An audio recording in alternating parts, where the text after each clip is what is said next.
Empty glass.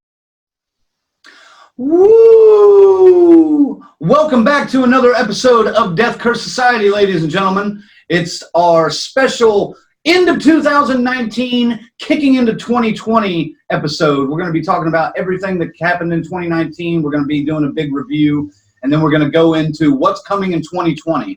Colonel, is that some heavy reading over there for you? Hold on. Let me finish this page. All right. I'm telling you, man, that is a riveting story. Tons of action, plenty of comedy. Daddy Pig, I don't know what he's going to do next, man. The edge of the seat reading, folks. Get it. I'm Redcranke. I got the Colonel, and I got Zig Zag with us today. Peppa Pig's not allowed in this household. You don't know what you're missing. Peppa Pig and Caillou can go suck a big rubber dick. I had some Peppa Pig for breakfast this morning. It was really good. That's what I'm talking about. Later on, guys, we're going to be talking about the best of horror on television. We're going to be talking about fan films. We're going to be talking about other genres, books, toys, games, anything that we can think of. And then, like I said, we're going to list off a run of horror movies coming in 2020. But first, don't forget to hit that subscribe button, and let's go camping and cover the top 10 movies of 2019. Ooh. You're going to Camp Blood, ain't you? You'll never come back again. It's got a death curse.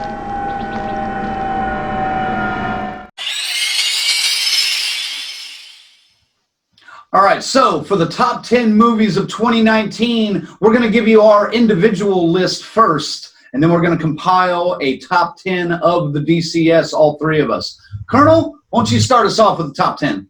The Colonel's top 10. Number 10, Zombieland Double Tap. I enjoyed the first one so much, I wanted to see it again with just one extra character. Number 9, Brightburn. That little fucker, it was fucked up. Number 8, Child's Play. I don't know why everybody shits on this movie. It was a good movie. Just change the title, and then people would have enjoyed it a hell of a lot more. Number 7, Midsommar. Who doesn't want to trip on acid in Sweden and fuck people? Number 6, the Banana Splits movie. Fuck. The little kid show from the late 60s, early 70s. It got plenty of gore. That was one surprise on my list. Mm-hmm. Number 5, a disappointment on my list. Scary Stories to Tell in the Dark. Very high on my list at the beginning of the year, and it dropped down about midway. Number 4, Rob Zombie's 3 from Hell. Is this the conclusion to the Firefly family? Say that 3 times fast. I still can't do it. Who knows? Money talks. Number 3, Us. The best social commentary horror film of the year because they didn't shove it in your motherfucking face. Number 2, huge surprise on my list, Dr. Sleep. You guys know how I feel about The Shining. I'm like, yeah, it's okay. It's not my best. Dr. Sleep was fucking really good. God, that's a really good fucking movie. But number 1, Ready or Not. A great fucking movie. I just love the way it's written and acted. It felt so like I was watching normal people. Couple of surprises on there. We'll get into that here in a minute. Ziggy, how about you rattle off your top 10? I was shocked that there were this many actual horror movies that came out in 2019, and, you know, our list will vary, so let's get it started. Number 10, It Chapter 2. Yes, I know it lacked the magic and the chemistry of the first one with the cast of the kids to the adults. Still cool, you still had to see how it ended, and you still walked out going, all right, too much CGI, though, guys. For that much money into a budget, no way. Number 9 was a surprise for me, Velvet Buzzsaw. Some would argue that might not be a horror movie, but I digress. There are elements in it, supernatural, it's all over it, and the acting, I love it when cliques and society make fun of each other, you know, and this is what that was, and it was great, you know, you can't go wrong with it. Number 8, Scary Stories to Tell in the Dark. It's well made, it's crafted, this is a good introduction to bring the kids into the horror realm. I mean, there are moments that even for adults was kind of scary. But well crafted, well done. I like the way they brought the book in as a main, almost like a character of it. You know, I mean, it all was based around what's going on. Number 7, Zombieland 2. Colonel said it pretty good. Hey, it was such a good movie the first time around. Why not? Let's go run the romp again and see our same batch of characters 10 years later. Sure, why not? It was fun. Number 6, Child's Play. I like it because this is probably a horror movie you can actually see happening, or we're seeing happening now with the technology and the artificial intelligence kind of taking over the menial tasks in our lives. Number 5, Fangoria magazine got behind this one, and they knew what they were doing. Satanic Panic. I thought this was going to be retarded stupid. I really did not. I did not want to watch it. I had to pay for it. I was pissed. But man, was I wrong about this. Rebecca Romaine's in it. She's great as the head bitch. Everybody, the acting, the plot, the way it rolls, and you like the characters. You're rooting for our protagonist here. She's actually a really good actress. You won't be disappointed. You'll get at least a few laughs out of it. And, you know, hail Satan, of course. I mean, that's what it's all about here. Number 4, I'm not quite with these guys. I mean, I didn't get it up as high here for reasons of my own, but Ready or Not was my number 4. Mostly because along the way, I was going, this isn't really a horror movie, until we got to some payoff at the end there and everything, and oh, yes, it is. Oh, yes, it is. And another great flick for sure. Number 3, I stuck with it. Rob Zombie's 3 from Hell. A lot of people hate this movie. I was entertained from start to finish. I do agree with you, as said before. It does water down the terrific ending of The Devil's Rejects. But what are you going to do, man? I'll pay that cost to see our family in action again and getting one last look at the great Sid Haig. Number 2, Jordan Peele's Us. Yeah. When I walked out of this movie, I was pissed. It is. It's very subtle. This is the way to introduce a social agenda, if you will. I won't even call it an agenda because he did it in such a good way that I was still entertained, and it's very thought-provoking. However, the way it ends, you're kind of like, I was pissed because I wanted to know, spoiler alert, what's going on with the underground tunnels of all the clones of the people that have been cast down there. Jordan Peele himself came out a week later and explained he held out on purpose for the upcoming sequel that is damn sure due very soon. So that made me excited, and that's why Us earned the number 2 space on my list. And it can be no surprise at number 1, the sequel to The Shining, Dr. Sleep. What a flick. A fitting sequel this many years later, and just moments had you on the edge of your seat. Just, you don't even want to breathe so you can hang on everything that's happening. A little heavy on the soundtrack with the same kind of pulsing, but still good. Still good, and obviously has to be Dr. Sleep got the number 1 spot on Zig Zag's list, and that's the way it is, man. 2019, pretty good for horror, but man, I want to see some more gore in 2020. Woo! All right, so for my list for the top 10 of 2019, yes, I'm starting number 10 with It Chapter 2. It was very close to not even making the list, but I put it on there just because based on how much everyone was invested in the first chapter of It, and they needed to see the resolution to the story. And the resolution was still satisfying, if not yet a little bit irritating. Like Zig Zag mentioned, the chemistry between the adults was just not there, and there were so many cliches in that movie that it pushed me out a little bit. If it had been a little tighter, a little better, it probably would have been in my top 5, but it barely makes my top 10. Number 9, also kind of a surprise to me, Velvet Buzzsaw on Netflix. It was just a biting, sarcastic look at the upper echelon of society, the art world. And then it had this horrific element that was coming to get you from this painter. And I just really enjoyed it. I mean, the laughs in it come out of nowhere. You shouldn't be laughing, but you are.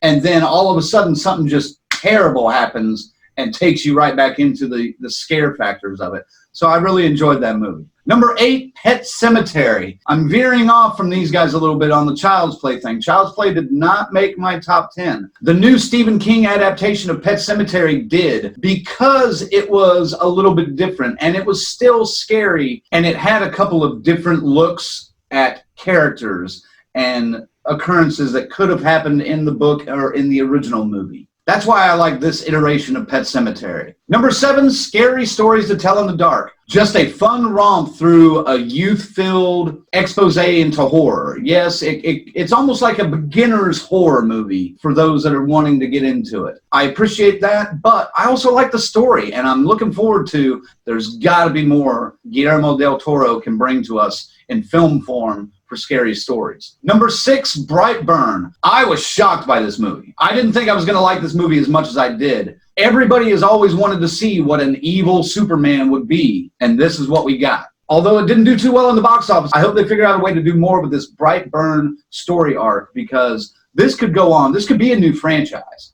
I think it's that solid. Number 5, Crawl. Another little bit of a surprise for me was this movie. We originally kind of equated it to the 1970s Alligator, where you got the baby alligator and the kid flushed it down the toilet and then it grew up to be 60 feet long and crawls out of the sewer and kills everybody. But this was a little bit of a different take, and it was a lot scarier than it should have been. Setting it in a hurricane really helped the vibe of this movie because it gave you that additional layer of danger that the characters were going through, and I really appreciated that. Number 4, which I'm shocked this is as low as it is on my list, Midsommar. I loved Ari Aster's first movie, Hereditary. That was probably my number 1 movie of that year when it came out. This one was just about as good, but it still left me a little bit unsatisfied with certain elements of it that I don't want to necessarily get into here, but it's still a fantastically creepy as shit horror film. Number 3, yes, Jordan Peele's Us. Jordan Peele has already established himself as a horror master in the last couple of films that he's done for the genre with Get Out and Us. I'm really looking forward to more that he does. I really enjoyed The Twilight Zone, even though I had a little bit of a strange take there near the end, but I really dug it. So I'm looking forward to see what Jordan Peele comes up with in the future, especially one that we're talking about here in a little bit in 2020. Number 2, Ready or Not. Just a fun fucking flick. That's all you need to know. It's just a fun fucking flick. You're not going to go into this and walk away going, no, you're going to walk out smiling, laughing, talking to your buddies about some stupid line that one of them said right before they died. It's just a fun fucking flick. And number 1, I'm already getting kind of a half chub on this just thinking about it. Dr. Sleep, man. By far the best movie of the year for me. Not even just horror movie. The best film of the year. I had not really paid that much attention to Mike Flanagan's back catalog before I saw Dr. Sleep, but since then I've seen everything. Again, I'll say it right now, right along with Jordan Peele, Mike Flanagan has built quite an impressive catalog of horror films over the last 5 to 6 years, including The Haunting of Hill House, which was on Netflix a couple years ago. His library is vast and very detail-oriented, and I like the fact that he pays attention to the little details. He doesn't sacrifice character qualities for moving the story forward quickly. His storytelling is very deliberate. It's long, it's slow, it is drawn out, but it also draws you in at the same time. And Dr. Sleep is a perfect example of that. To me, and I know there are fans on both sides of the love and hate it side of this, Dr. Sleep to me, though, was the perfect sequel to The Shining in both respects of making the book and Kubrick's classic vision combined together for one. And for me, I can't wait until February when the extended cut drops on Blu-ray. So that's our top 10 movies for 2019, our individual movies. Now we get to yell at each other for not including some or including some that we thought were shit. Guys, really? Fucking Child's Play? Really? Colonel, justify Child's Play for me for a minute. It's easy. It's a good fucking horror film, man. It speaks to today's audiences with AI taking over. We're already onto that. There's proof of people getting into your doorbells and hacking into it and talking to your kids through nanny cans and shit. It is a real possibility. Mark Hamill fucking killed it as the voice of Chucky. I mean, it's Mark fucking Hamill, man. You can't go wrong. Now, I'll admit, the Chucky doll looked fucking stupid, and they honestly should never call this movie Child's Play. But you cannot hold that against an overall good film. You cannot. Yes, I can. Yes, I can. Right there, man. Right there, dude. I got nothing to say. Just what he said. Well, that was the main thing that took it off my top 10 list for me, was the fact that it was called Child's Play. If it hadn't been, if it had been called something else, it might have snuck into my top 10. I will admit. That grinds my gears a little bit when they take the source material, similar to Black Christmas. The Black Christmas remake that just came out had nothing to do with the original source material, basically. It had the same similar setting, and that was it. Everything else was different. So, again, fuck Black Christmas. But Child's Play, I agree. It is a decent horror movie. I enjoyed it as just a horror movie, but the fact that they piggybacked on the franchise, that took it out of the loop for me. It's kind of the same thing. I mean, the same as Black Christmas. They own the name, they own the character, so they said, you know what? We don't care you're making a TV series. We're going to make this movie. They did a great job with it. I mean, the AI thing is scary as fuck, man. We're that close to shit like that, man. You guys want to yell at me about anything I included on the list or didn't include? Oh my God. Midsummer that high? Good God, man. Dude, I just enjoy that guy. I enjoy that guy. I know you do, but that's why I don't. I mean, this is a guy who, he goes, there's disturbing, right? Think Eli Roth, that kind of thing. That's disturbing. This guy reaches for it, you know what I mean? And it's just like, oh, come on, I almost want to say it's like too much. It's just, I don't like that deliberate kind of gross out or, you know what I mean? Skin crawl stuff like that. I mean, yeah, it's a good story for sure. And I love the way they shot it and everything, but it could have very easily been It Chapter 2 at 11 and Midsummer at 10. But in the end, I put it above it. Compared to your list, fuck, it's what, number 4 on your list? 4 on mine. Good God. Colonel, where was it on yours? 7. Like 7? Speaking about gripes, here's one for you. And this is directed to both you guys, but mainly towards Crank after he gave his explanation as why It Chapter 2 made his top 10 list. A shit movie should not make your list just based on the hype around it and people wanting to look forward to it. That was a shitty fucking movie. I seen better CGI on the fucking Sci-Fi Channel. God, that Paul Bunyan scene was enough to make me fucking sick. You got that kind of a budget, and you're going to have that shitty CGI? I thought I was watching a movie made in fucking 1999, not 2019. It was like outdated fucking technology. Jurassic Park looked more realistic than that shit when it first came out. I'm talking about the first one from like 92. Like, what the fuck? That movie was garbage. I knew that was going to be a problem with it because the book it's the creature itself is unlike anything you could possibly imagine, almost the way he describes it, so I got no argument for the Paul Bunyan scene, man. There's no defending that was horrid, but I mean overall it looked great outside the CGI. Pennywise is scary. That motherfucker did a good job with it. We each have reasons that movies lose points. Colonel's is a big CGI. Zag doesn't like deliberate weird shit shoved in his face like Midsummer. Yeah, I mean, well, that's what I mean. Eli Roth's all like, check it out. Look. Yeah. This fucking guy's like, look.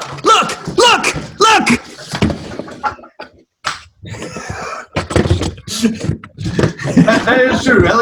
Eli Roth is like the guy in the alley with the trench coat full of watches. Like, hey, you want a Rolex?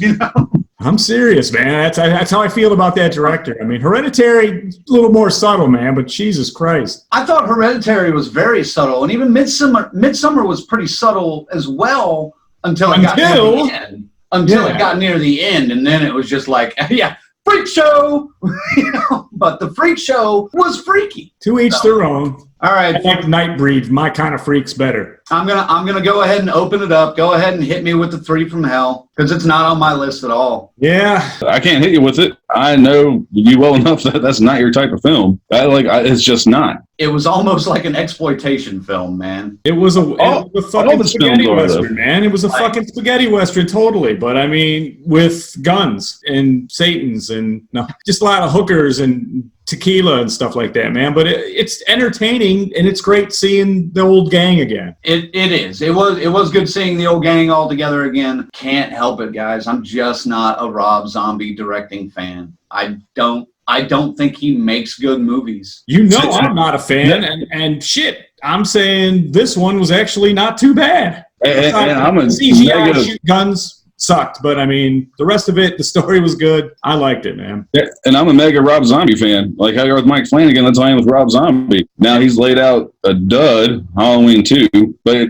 it's still overall, I'm still like, well, I can still try to justify it as not being as shitty as, say, Halloween 5, Halloween 6. But it's still pretty low on the fucking list, and I love damn near everything Rob Zombie puts out. I fucking absolutely love it. I like his weird, artsy, throwback bullshit he does in every fucking movie, man. I love it. I want to talk about the fact that, like, one of the ones, or two of the ones that we thought would be highly anticipated, let's say It Chapter 2 and Scary Stories to Tell in the Dark, ended up still making the top 10, but barely. That is kind of a surprise to me. Colonel, especially on Scary Stories, I mean. Yeah, I put it at number 5 for good reason. I still really enjoyed that film. And my oldest daughter really, really enjoyed the film because she is the target audience. Guillermo del Toro is attached to it, all the detail to the monsters. I had a lot of personal hype going into this because I grew up reading these books. But I was so stuck in nostalgia, I didn't take in the fact that I'm no longer fucking 10 years old. I'm 35 fucking years old, expecting an adult horror film, then that's my fault for thinking they're going to reach out to the people growing up reading these books, but it's a good introduction to horror for younger fans. It's a good movie. Unfortunately, it just went from like, yeah, to, that's pretty good.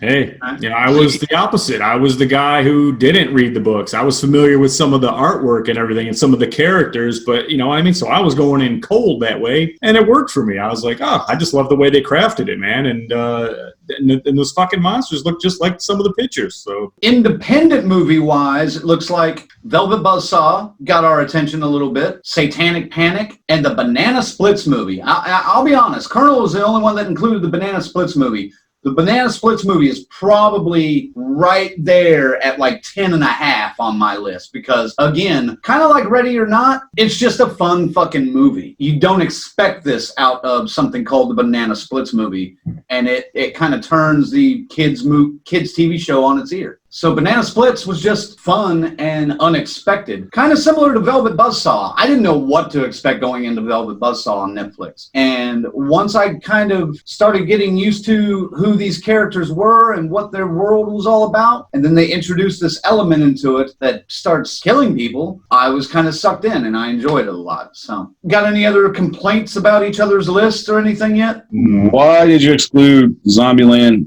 Double Tap? It's not even an argument. I'm just curious. I like Zombieland, and I like Zombieland 2. But Zombieland Double Tap, to me, just seemed like the same movie as the original. It was a little different, but not enough to be another top 10. Now, Zombieland in 2009 probably would have been on my top 10 list had we been doing this. Zombieland 2, not so much. Honestly, the biggest thing I liked about Zombieland 2 was the post-credits sequence. That was my favorite part of the entire movie. The rest of it was just kind of retelling the same old jokes, and the relationships hadn't much changed. I mean, we all knew Little Rock was going to go through some growing pains once she hit teenage status and want to do something. So it wasn't a big surprise story-wise, plot-wise. The plot was pretty much just given to us. It was still a good movie. Don't get me wrong. Didn't break my top 10. let me tell you something, sir.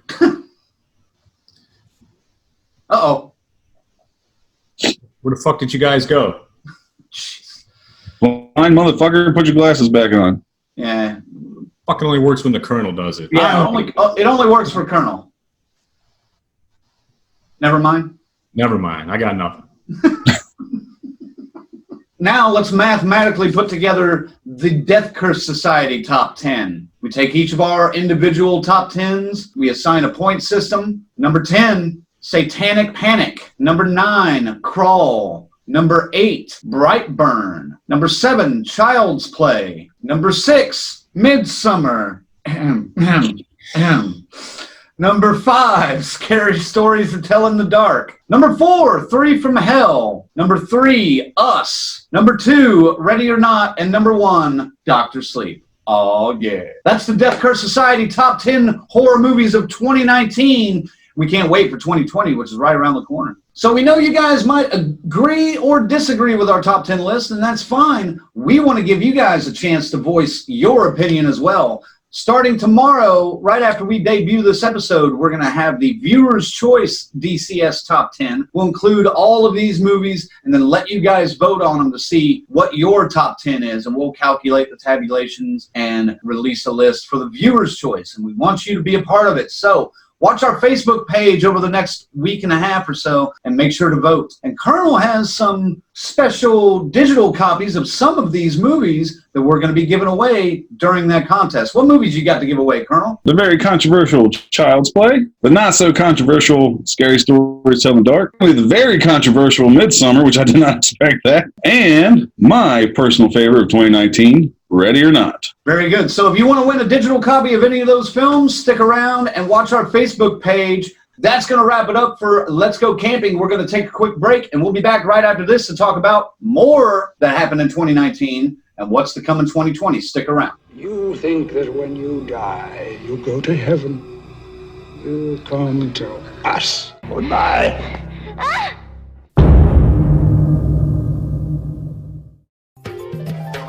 Wondershare Filmora is a user-friendly, easy-to-use video editing software which contains hundreds of special effects for video that allows you to easily create a unique visual effect.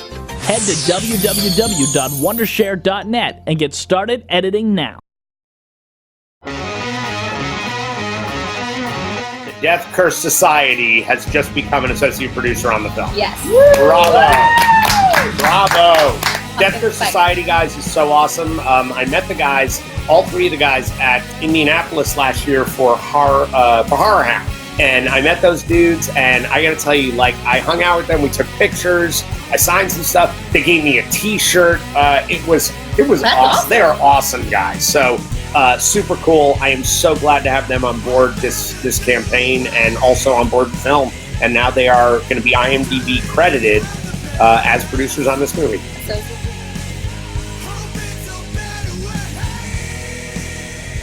Hey, what's up, everybody? Live from Horror Hound, Cincinnati. I just want to give you tipsters a big tip. I want you to listen to, tune in, or tune out to Death Curse Society. Twice a month, available on YouTube. Okay, it's a podcast you want to talk to and listen to and be a part of. Death Curse Society. Listen to what I'm telling you. God bless everybody.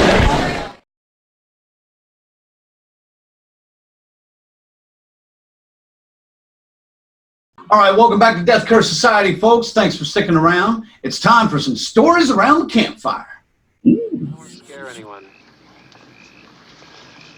but I'm going to give it to you straight about Jason.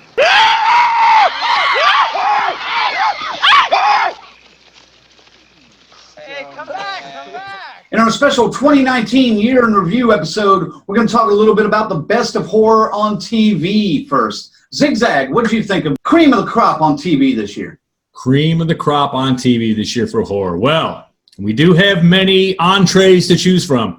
For 19, I have to say the best was probably American Horror Story and Creepshow, my two favorites. American Horror Story, you know, the 1984 campsite slasher scene, a little discombobulated as far as slashers go, but still a whole lot of fun. I looked forward to it every week. Creepshow, again, a lot of the episodes hit or miss, but you know what? There's something here, and we've got season 2 coming. Swamp Thing's another honorable mention, too, I would say. We won't get any more of those now, will we?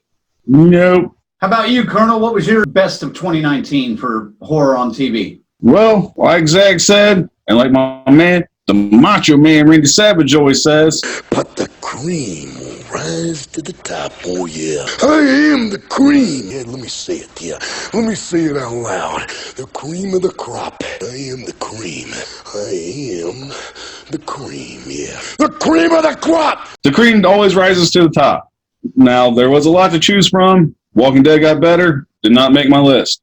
American Horror Story was better than anticipated till the final episode. My two things actually came from Shudder. Number one, the first season of The Last Drive-In with Joe Bob Briggs.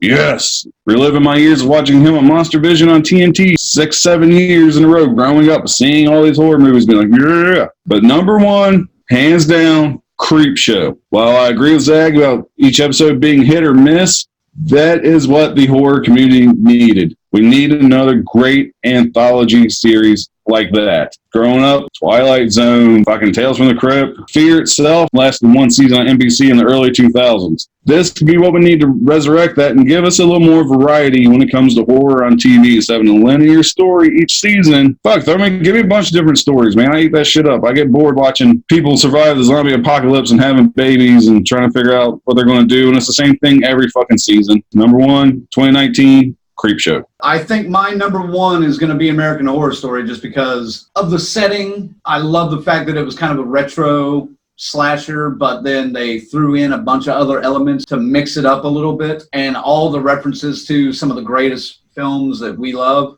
was great. My number two might surprise you, though. Swamp Thing. I thought Swamp Thing was one of the best horror things that we've got on TV this year. And I'm pissed beyond compare that we're not going to see more of that. The story was good. It was tight. They had a beginning and an end that they wanted to do for season one, but they had more that they wanted to do, which they alluded to in season one, but now we'll never know. Another one I want to mention was The Twilight Zone. I thought Jordan Peele's revival of The Twilight Zone was very good for 2019. I'm hoping that there's more coming through CBS All Access for that.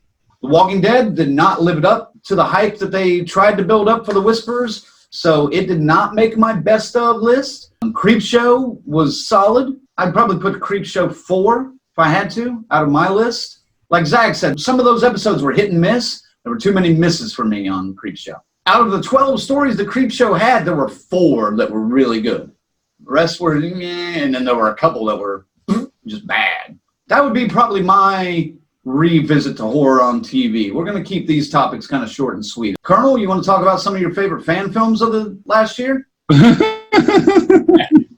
That's assuming I have a favorite. I've wasted plenty of time of my life on this planet watching the shitty fucking fan films that came out this year. Number 2, Vengeance, because there wasn't funny shit in it. It was absolutely terrible. But number 1, which is probably the biggest piece of shit I've seen of all of 2019, has to be Jason versus Michael Myers. Fuck, that was terrible. You're like, literally, this isn't my top 2. This is my worst 2. And this is the worst one I've ever fucking seen. Come on. Doesn't put a blue filter over the fucking lens and make me think it's fucking storming and dark and shit. Get the fuck out of here, that piece of shit. Fuck, man. It looks like it was made by fucking 10-year-olds that didn't know any fucking better. How many times does someone get kicked in the fucking head? That's all they did was kick each other in the fucking head. I think had some drug dealers in the middle of fucking nowhere who tried to add a fucking plot when there's no fucking plot.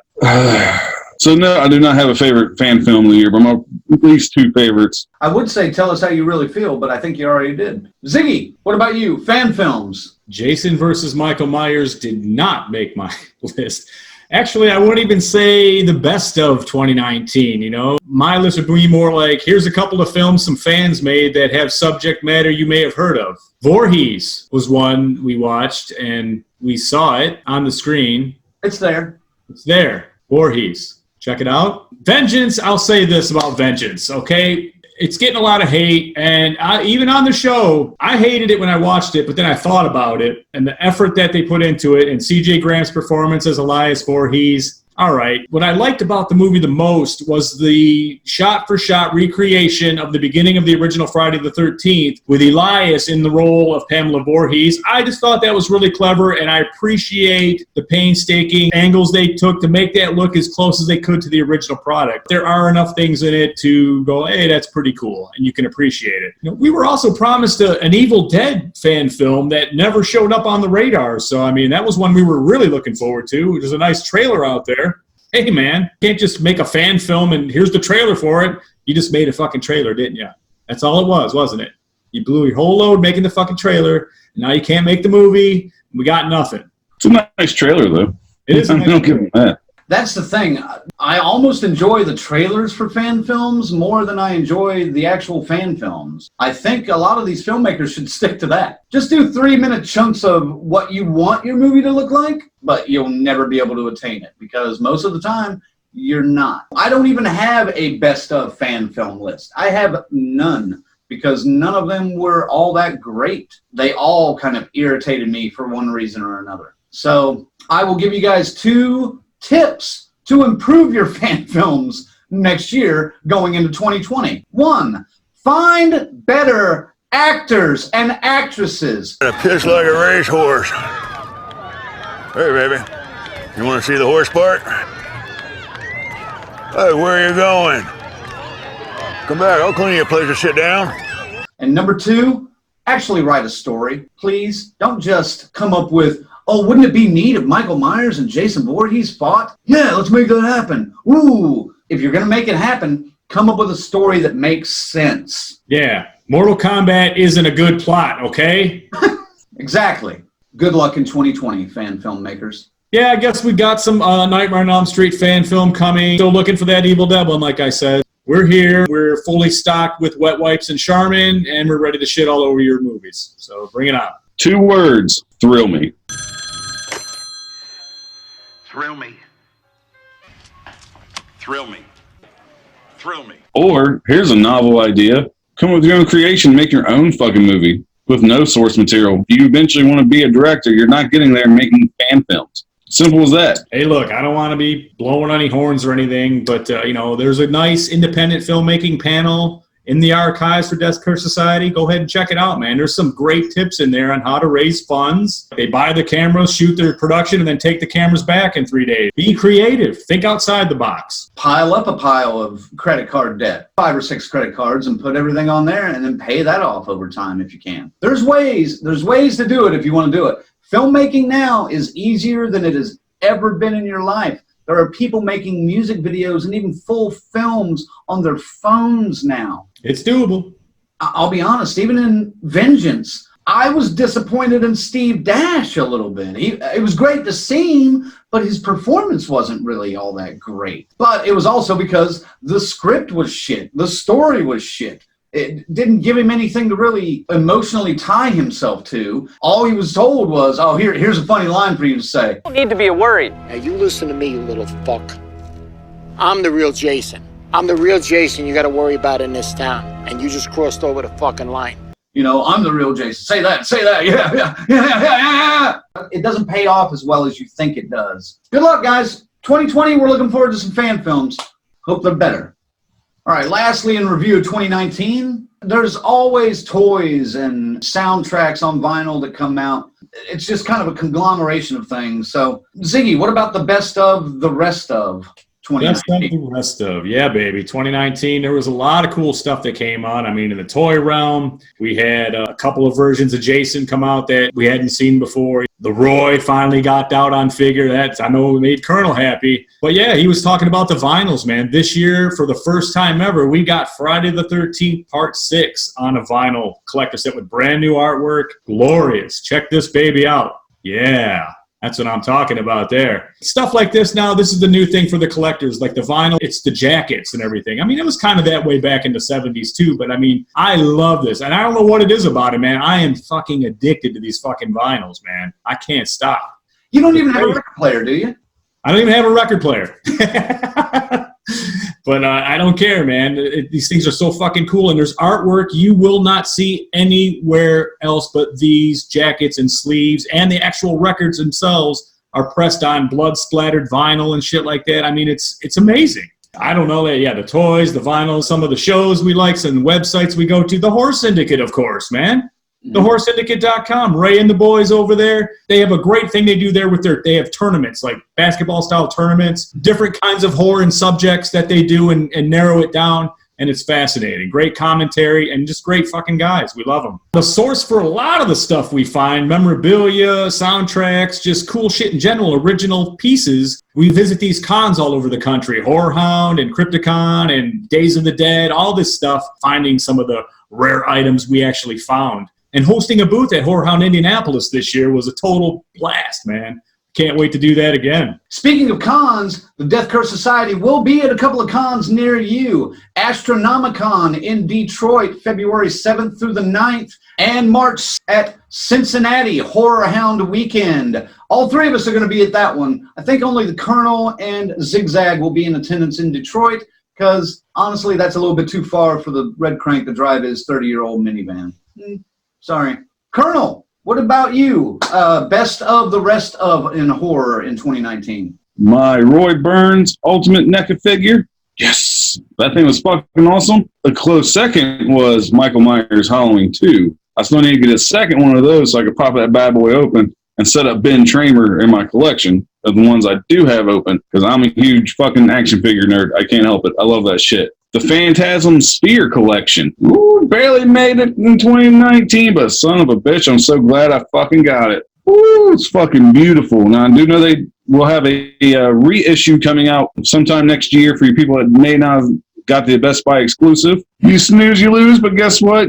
The second pressing isn't bad. You can still get all the awesome goodies that came with it. Video games, the Resident Evil 2 remake blew me away. I thought that was a great fucking remake. Insanely difficult compared to what I remember playing the original. I assume that's based on my gaming skills diminishing over the years, because I can't put in 12-hour days playing video games anymore like I did back when I was younger. Zag mentioned, Crank already mentioned. For me, every year, it's always the cons. I enjoy making new friends, meeting new people, just cutting the shit about horror with people for a whole fucking weekend. There's nothing weird about being a horror fan, but it's nice to be able to talk about it in depth and enthusiastically without it being the month of October. like the majority of people are horror nuts in October. This shit's life, man. This is 24/7. This is all year for us. So it's nice to kind of have a place where a bunch of like-minded individuals come. We debate, we share opinions, we have a good time, and it's nice to buy a new fucking hoodie and some other nice collectibles along the way. The horror community is always a highlight every year for me. As for my best of the rest of, I really enjoyed, like you mentioned, the Horror Syndicate guys. What they do is a lot of fun sometimes whenever they got together and talk about different topics and the tournaments that they do. Enjoyed meeting them up in Indianapolis this last year. It was great to meet them and chat with them even more in depth on a couple of things. I've still been a big fan of the Friday the 13th network. I enjoy that, guys. It's only once a month. Every month on the 13th, he'll drop a video that just gives you all the news about Friday the 13th that's coming up. It was a great year for horror, I think. Movies, TV. Colonel, what do you think? Overall, quantity-wise, yes, it was a great year. Now, I'll be honest, film-wise, left a little bit to be desired, I'm going to be honest with you. Theatrical releases, I was a little disappointed in those. That's what we need for horror to continue to thrive, because we're still going up this hill from It Chapter 1. We all know history repeats itself. We're going to go down that hill and come to a plateau for a little bit. Hopefully we're a few years away from that. With Halloween coming up this year, we're already probably penciled in for the next couple of years of a continuous climb, with those two kind of anchoring down. Beyond there, I don't know, hopefully the Friday the 13th lawsuit gets settled and, we can get back in that fucking pool for a bit. Right. We're hearing that Robert Englund is going to join the Nightmare on Elm Street franchise again. We hope that's true, just in the rumor bin at this point. I think he's right. I think we're on a climb. I think we'll stay on the climb until they probably release The Grudge, and then it's fucking crash right to the bottom again. Yeah, let's hope The Grudge doesn't do it, because the last time something bottomed out the horror world, it was Rings, correct? Right. And that sent us crashing back down for a few years. So let's hope it's not Grudge. Don't fuck it up for us, Grudge. Speaking of Grudge, let's move on to our next topic. Stuff coming in 2020. We're going to cover movies and TV. We got a big old list for you of releases coming in 2020, starting with The Grudge, January 3rd. Underwater, January 10th. The Turning, January 24th. Also, Color Out of Space, coming out on Netflix, I believe, January 24th. And Gretel and Hansel, January 31st. Let's talk about those 5 for a moment. Ziggy, what do you think about those? An interesting offering to start the year with. I'll be honest, sounds like a couple of dogs in there. Actually, I'm a little intrigued by the Gretel and Hansel thing. It looks like they went completely down the hack and slash path as far as grim fairy tales go, you know what I mean? Color Out of Space, yeah, we still don't know what the fuck that is really, so we're looking forward to watching it so we can really hate on it or hopefully come out with something redeeming. Underwater, everyone's saying it, xenomorphs, alien, underwater, I'm all for that. Don't know much about the other two, we'll look into it. A lot of these mainstream horror productions are just that. They're pushed in because they're easy to make, they're cheap to make, and they just hope it's like a lottery ticket that it flips and makes some cash somehow. You catch one, that's big. Well, out of those 5, the one I'm looking forward to the most is The Turning. Features Finn Wolfhard. I think that's got potential to be a good horror flick, it looks like. So I'm looking forward to that. I have no intention of seeing Underwater whatsoever. I'm not a Kristen Stewart fan. I think she's horrible. All she does is just stare blankly into the camera, and that's supposed to convey emotion. It doesn't work for me. She sucks. Her acting is terrible. She's probably a terrible human being as well. I don't fucking care. I'm not going to watch that movie. But yeah, The Turning, I'm interested. But fuck Underwater. Colonel, what do you think about those crop of 5? The Color Space, I'm looking forward to that one probably the most because I still can't wrap my mind around Mandy. So I'm going to try to figure out how to wrap my mind around this one. I'm kind of Zag, Gretel and Hansel. I want to call it, say it the other way. I got to stop and say no, reverse the fucking names. It has a lot of potential to me based on the trailer. There's a lot of potential there to be a nice, good horror flick. Underwater, no, it looks fucking dumb. That's not the term I wanted to use, but it's PC culture. It looks fucking dumb. The Grudge, God, I fucking hate J-horror, and I fucking hate American versions of J-horror. Yeah, January might be a rough month. So, let me ask you this. Will any of these 5 movies make the top 20 or top 10 next year? Who knows? It could be a shocker. You don't know. How about the next 5? Let's talk about The Lodge coming out February 7th, Fantasy Island February 14th, The Invisible Man February 28th, Godzilla vs. Kong March 13th, and A Quiet Place 2, March 20th. Colonel, what about those 5? You like any of those? I guess I would say I'm looking forward to Fantasy Island the most. Shocker, right? Because I know it's going to be a piece of shit. It's going to be a huge piece of shit. I just want to see if the island burns down. Like, that's literally the only reason why you want to see this fucking movie. And if it does, fuck you guys. I am quitting the show, and I'm going to go as a psychic and read people's palms and con people out of fucking money because I can predict the end of every Blumhouse movie. Dude, that's a rare and powerful talent. It is. It is. Well, if they weren't the same, then maybe it'd be more difficult. What do you mean? Never mind. Ziggy, what about those 5? Do you like any of those? Yes, no, yes, yes, yes. Godzilla versus Kong, The Invisible Man for sure. Hell no to Fantasy Island. I don't know anything about The Lodge, but A Quiet Place 2, I thought that was pretty original and cool. Bird Box for the ears. Can't be any worse than Midsummer. I'm sorry. I couldn't help myself. That batch, those 5 sound a little bit better than the January lineup, aside from Fantasy Island, of course.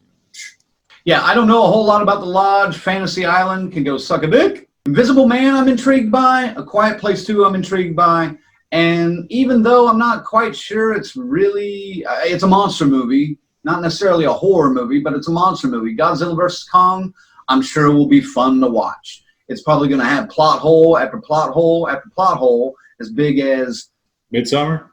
No, fuck you. It's probably going to be entertaining and fun to watch. I'm actually intrigued by The Invisible Man. I like where it looks like they're kind of going with that. If they can put that kind of a little modern day twist on some of the classic Universal monsters, I think I'll be okay with it. As long as they don't fuck it up. Don't fuck it up, like we always say.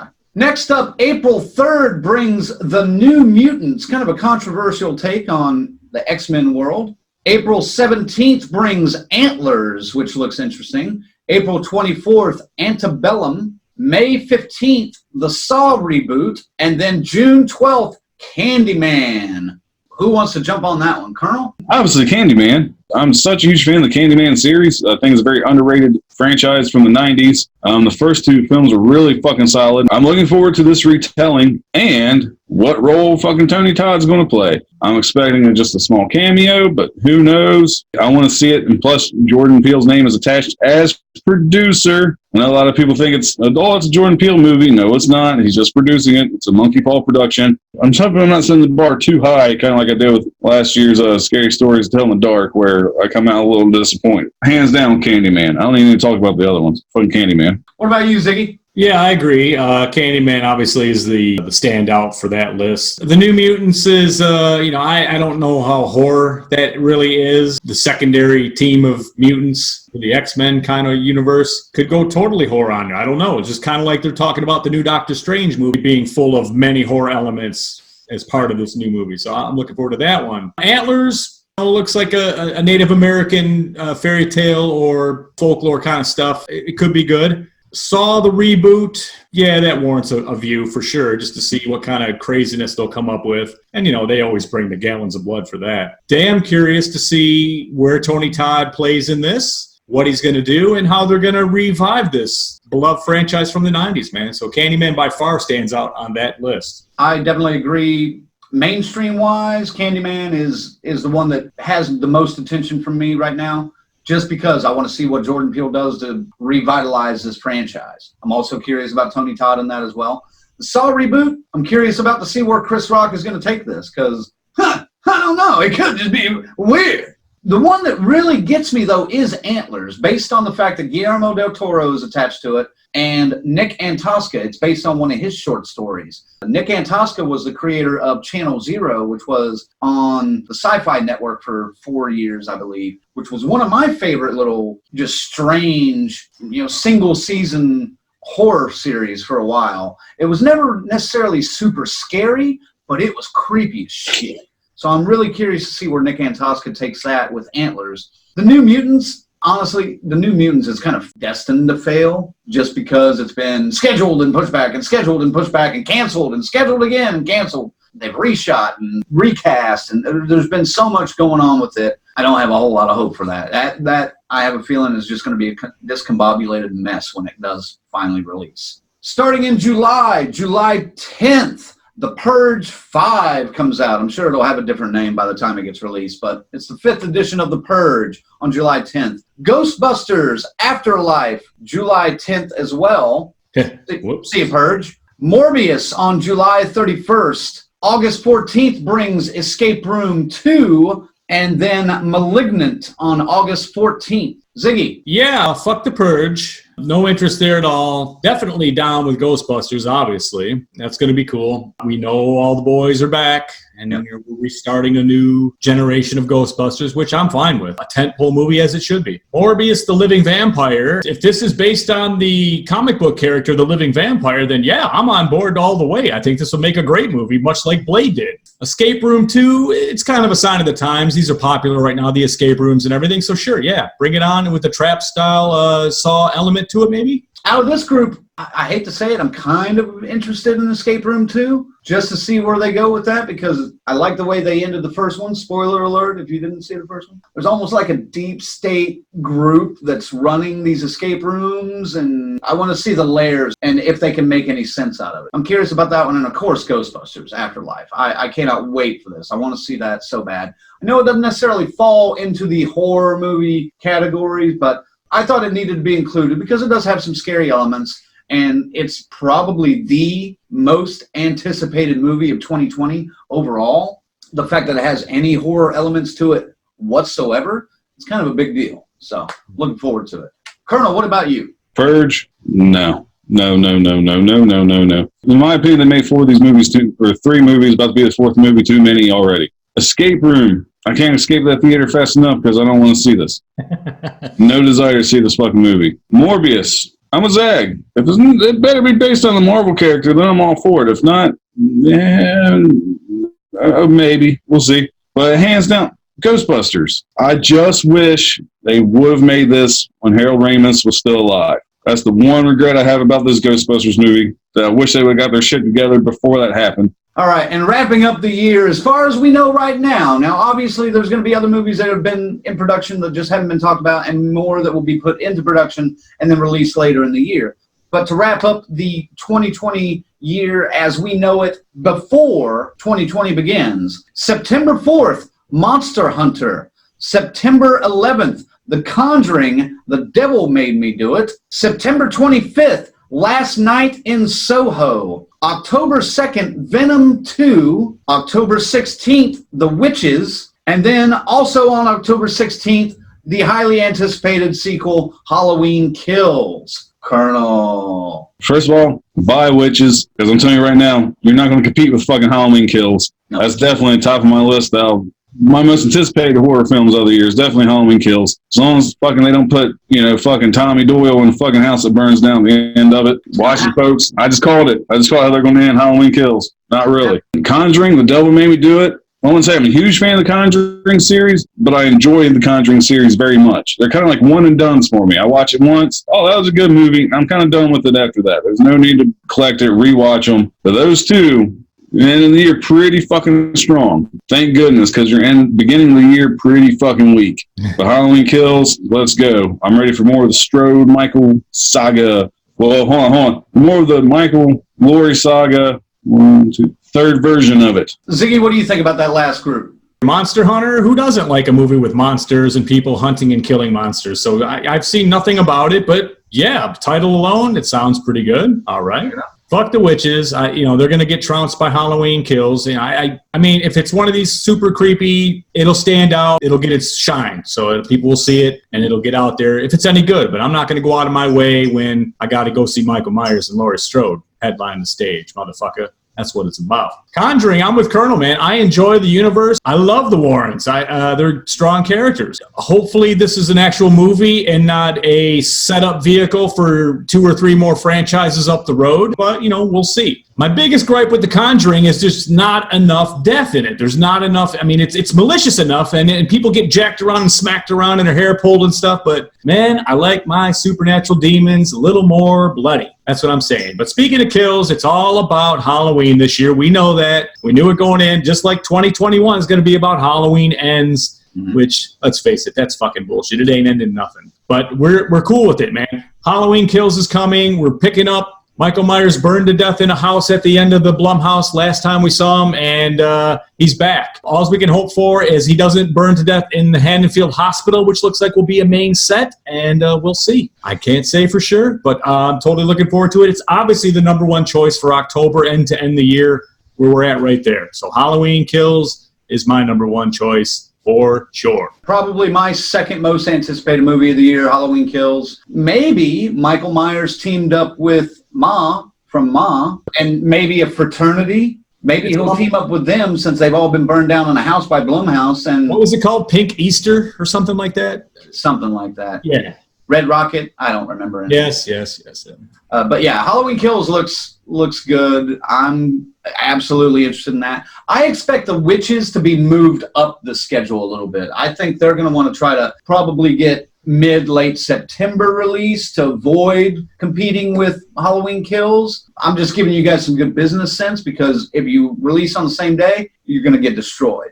Venom 2, I could give two shits about because I thought the first one was probably one of the worst movies I saw, whatever year that was. Let me stop you there for a second because even the actors came out and said the Venom, they hated that was not the same script that they shot. They thought they were going into a horror rated R type Venom situation with violence and blood and death. Having seen what they've done now and the fact that Carnage is indeed in Venom 2, Woody Harrelson should be amazing. Right. I think they've learned their lesson and they're probably going to clean up the horror. And what I mean is add it, get it in there, man. Like Venom should be, like the Venom we fucking know. That's my Zig Zag's prediction for 2020. Venom 2 is going to be pretty fucking bloody and good. I hope so, but I don't have that much hope because I saw what they did with the first one and fuck them. Conjuring, sure, why not? Fun stories, interesting backstory, based on true events, loosely. So it looks like a decent year in 2020. I'm kind of looking forward to the movie theatrical releases.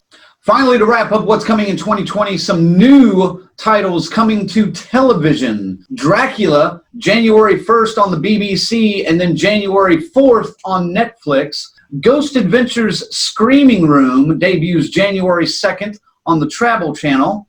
The Outsider, January 12th on HBO. The Walking Dead World Beyond coming to AMC spring of 2020. And then a bunch of titles that don't yet have release dates, but The Stand from Stephen King, I believe coming to CBS All Access. Ratched, coming from the same team that brought you American Horror Story, is going to be telling you the story of Nurse Ratched from One Flew Over the Cuckoo's Nest. Penny Dreadful, City of Angels, kind of a spin-off of the Penny Dreadful series. Lovecraft Country, and Aries. Any standouts here that are coming out for you guys? Ziggy, you want to start with this? Absolutely. Dracula looked phenomenal to me. Just a dirty-ass, old 1800s retelling of the original source material you can't miss. Mm-hmm. And the ghouls and stuff running around on the sides and in the tunnels and in the alleys look amazingly creepy and scary. This is the way it should be done. This is horror in my definition, and I cannot fucking wait for January 4th for Dracula. The Stand for sure. I mean, come on. That's going to be great. Those two for me, that on that list,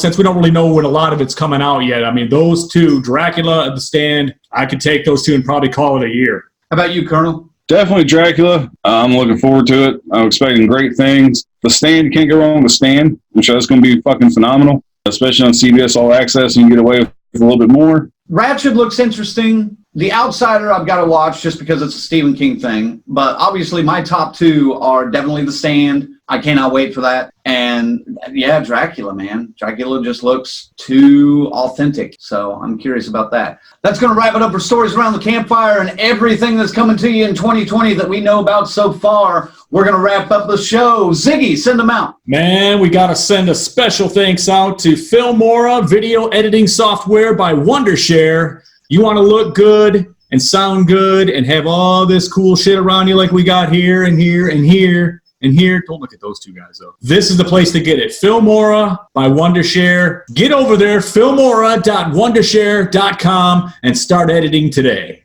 Also, if you haven't checked out our website in a while, check it out, deathcursesociety.com. We got links to all the episodes that we've done, every little goofy joke that we've put out on YouTube. You can also find us on Facebook, Twitter, Instagram, and definitely please subscribe to us on YouTube. That's where we really want to see the numbers grow. We've got good numbers on Facebook. We're building on everything else, so help us grow too. Tell your friends to like, subscribe, follow. Colonel. You want to take a look at my friend Redcranke there with the first pressing of the Death Curse Society t-shirt. And then if you look at my buddy Zag, you got the Death Has Come to Your Little Town Dr. Loomis Death Curse Society shirt. They're fucking beautiful shirts, aren't they? Well, if you want them, guess what? We got them. $20 per shirt from small to extra large, $25 from 2X up to 5X. Shipping is free. Oh, wow, that's such a deal. Where do I order it from? PayPal.me/Zig Zag is DCS. Tell them what shirt you want in size, and our man Zag will ship it out to you with the quickness, and you can start the new year with some new gear. For an extra $25, I'll sell you the one right off my body with my stink on it, man. How about that? You can't go wrong with this. You know what I'm saying? Ew. You don't want that. You're going to smell like fucking Mountain Dew, pizza sauce, and fucking Purple Kush. I would argue, but he's right. He is right. Guys, our next episode is going to be January 16th. We're going to be talking about The Grudge. That makes me angry. In 2020, we're going to have 2 opportunities to miss out on a movie and having anything to do with it just based on what we feel.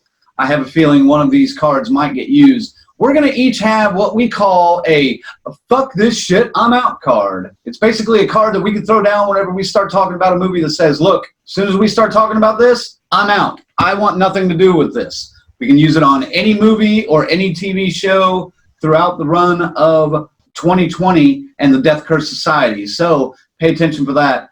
I have some predictions on what might get used when. I'm not using one yet, and only one person can use it on one topic throughout the year. So, but each of us have 2 cards to use throughout the year. Let's see how long those last. I got a feeling one of them's going to get burned on January 16th. I have a feeling one of them's going to get burned January 16th as well. We'll see. We're going to be talking about The Grudge, though, so stay tuned for that. Again, for the Colonel and for Zig Zag, this is Redcranke saying DCS out. We'll catch you next time. Thanks for watching. Woo! Happy New Year, motherfuckers! Woo! Happy New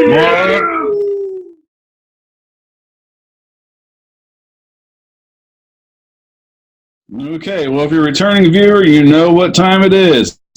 If you're a brand new viewer, we got something to show you. Take a look at my friend Redcranke over there. You see that beautiful Death Curse Society shirt? And just the logo? We still have a few...